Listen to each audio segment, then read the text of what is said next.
আমরা অনেক সময় আমাদের ফোনের ইন্টারনেট দিয়ে অনেক গুরুত্বপূর্ণ কাজ করি, তার মাঝে কি হয় আমাদের ফোনে কল চলে আসে, আর কলটা চলে আসলে আমাদের ফোনের ইন্টারনেটটা অফ হয়ে যায়। তো আপনি যদি আপনার ফোনে একটা সেটিং অন করেন তাহলে আপনার ফোনে কল আসলেও ইন্টারনেটটা চলবে। তো এই সেটিংটা আপনাদের ফোনে কিভাবে করবেন চলুন শিখিয়ে দিই। এরকম ইম্পর্টেন্ট ভিডিও পেতে ফলো সাবস্ক্রাইব করে দিন। ফোনে কল আসলেও যেন ইন্টারনেটটা চলে, এই সেটিংটা করার জন্য আপনারা কি করবেন, আপনাদের ফোনের সেটিংয়ে চলে আসবেন।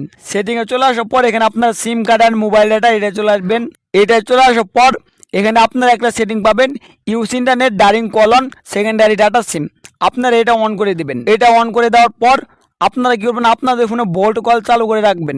তো এটা কীভাবে করবেন, এটা করার জন্য সিম ওয়ানে চলে আসবেন। সিম ওয়ানে চলে আসার পর এখানে আপনারা বোল্ট কলস এটা আপনারা অন করে দিবেন। এটা অন করে দেওয়ার পর এখানে ব্যাক দিয়ে চলে আসবেন। ব্যাক দিয়ে চলে আসার পর আবার সিম টুয়ে চলে আসবেন। সিম টুয়ে চলে আসার পর এখানে বোল্ট কল এটা আপনারা অন করে দিবেন। তো আমি যে সেটিংগুলো দেখালাম এই সেটিংগুলো অন করলে